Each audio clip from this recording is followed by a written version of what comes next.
Hello friends, welcome back to my channel. आजच्या व्हिडिओत तुम्ही सिंपल प्रेझेंट टेन्सची एक्झाम्पल्स बघणार आहात। हा पार्ट 1 व्हिडिओ आहे। यामध्ये तुम्ही काही वर्ब्स शिकणार आहात आणि त्या वर्बपासून सिंपल प्रेझेंट टेन्सची पॉझिटिव्ह, निगेटिव्ह आणि प्रश्नार्थक सेंटेन्स कशी बनवायची ते तुम्ही शिकणार आहात। आणि एक रिक्वेस्ट आहे की व्हिडिओला पूर्ण बघा, स्किप करू नका। तर चला मग व्हिडिओला आपण स्टार्ट करूया। ईटचा मराठी अर्थ खातो, खाते। मी आंबा खातो, आय ईट मँगो। मी आंबा खात नाही, I do not eat mango. मी आंबा खातो का, डू आय ईट मँगो। मी आंबा खात नाही का, do not I eat mango. आता हेच वाक्य तुम्ही ही, शी, वी, यू, दे वापरूनही करू शकता। आता नेक्स्ट सेंटेन्स बघूया। प्ले म्हणजे खेळणे, खेळतो। तो क्रिकेट खेळतो, ही प्लेज क्रिकेट। तो क्रिकेट खेळत नाही, he does not play cricket. तो क्रिकेट खेळतो का, डज ही प्ले क्रिकेट। तो क्रिकेट खेळत नाही का, does not he play cricket. येथे करता ही असल्यामुळे क्रियापदाला एस लागलेले आहे। हे तुम्ही माझ्या आधीच्या सिंपल प्रेझेंट टेन्सच्या व्हिडिओमध्ये शिकलेले आहात। तर नेक्स्ट, प्लेचा अर्थ वाजवणे असाही होतो, जसे की एखादे वाद्य वाजवणे। येथे एक्झाम्पल घेतले आहे। ते पियानो वाजवते, शी प्लेज पियानो। ती पियानो वाजवत नाही, she does not play piano. ती पियानो वाजवते का, डज शी प्ले पियानो। ती पियानो वाजवत नाही का, does not she play piano. Next, गोचा अर्थ जाणे असा होतो। येथे एक्झाम्पल घेतले आहे। आम्ही रोज बागेत जातो, we go to garden every day. आम्ही रोज बागेत जात नाही, we do not go to garden every day. आम्ही रोज बगीचात जातो का, do we go to garden every day. आम्ही रोज बगीचात जात नाही का, do not we go to garden every day. Next, study म्हणजे अभ्यास करणे। येथे एक्झाम्पल आहे। मी अभ्यास करतो, आय स्टडी।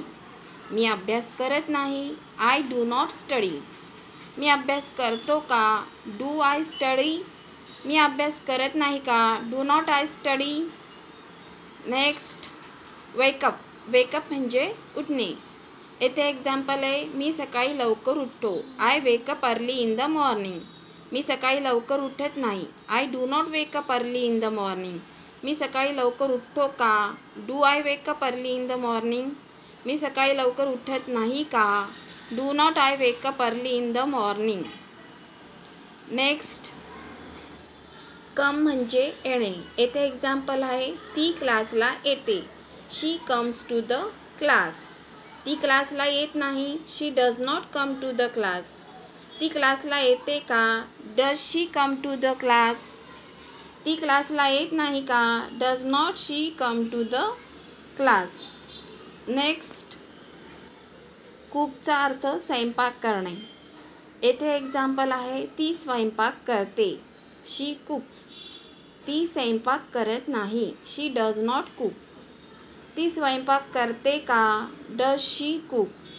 ती स्वयंपाक करत नाही का, does not she cook. Next, watch. Watch म्हणजे पाहणे। येथे एक्झाम्पल आहे। मी टी व्ही पाहतो, I watch T V. Me T V पाहत नाही, I do not watch T V.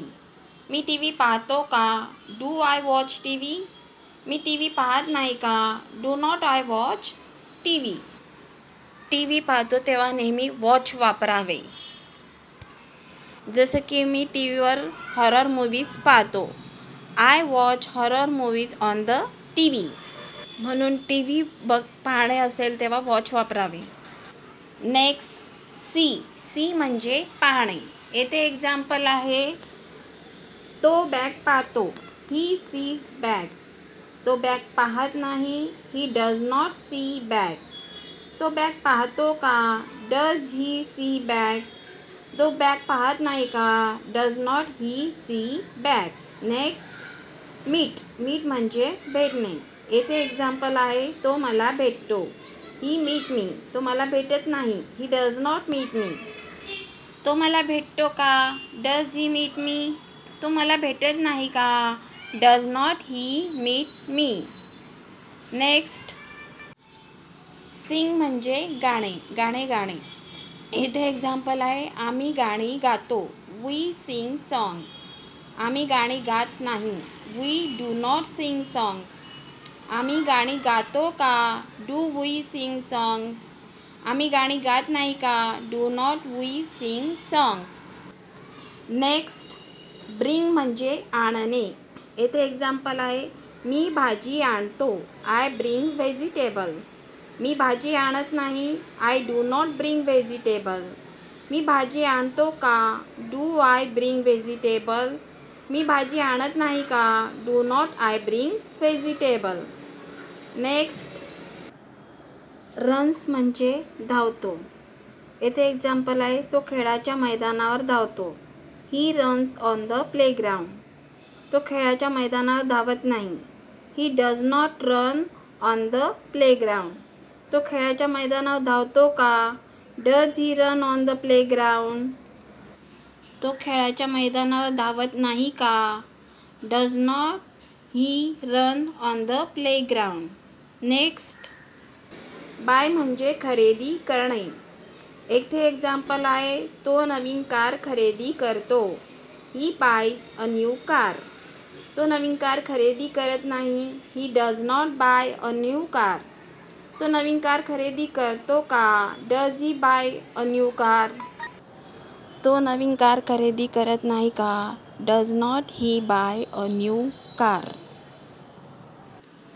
वॉशचा मराठीत अर्थ धुणे असा होतो, जसे की भांडे धुणे, कपडे धुणे असा होतो. येथे एक्झाम्पल दिले आहे, निकिता कपडे धुते. निकिता वॉशेस हर क्लोथ. निकिता कपडे धुत नाही का? Nikita does not wash her cloth. Nikita कपडे धुते का? Does Nikita wash her cloth. Nikita कपडे धुत नाही का? Does not Nikita wash her cloth. अशा प्रकारे तुम्ही काही बेसिक वर्ब शिकलात आणि त्या वर्बपासून सिम्पल प्रेझेंट टेन्सची सेंटेन्स कशी बनवायची हे सुद्धा शिकलात. तसेच हे वाक्य तुम्ही वेगवेगळे कर्ते वापरून किंवा अदर वर्ड्स वापरून सेंटेन्स बनवू शकता.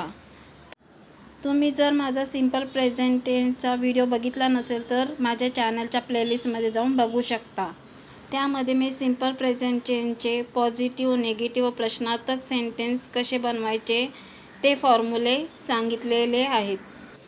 ते फॉर्म्युले बघून तुम्ही सिम्पल प्रेझेंट टेन्सची वाक्य बनवू शकता. अशा प्रकारे माझा व्हिडिओ आवडला असेल तर प्लीज लाईक करा, तुमच्या फ्रेंड, फॅमिली, रिलेटिव्हमध्ये शेअर करा आणि माझ्या चॅनलला सबस्क्राईब करा. आणि खाली दिलेला नोटिफिकेशन बेल आयकॉनवर क्लिक करा, म्हणजे माझ्या येणाऱ्या व्हिडिओची नोटिफिकेशन तुम्हाला मिळेल. तर चला मग भेटूया नेक्स्ट व्हिडिओत.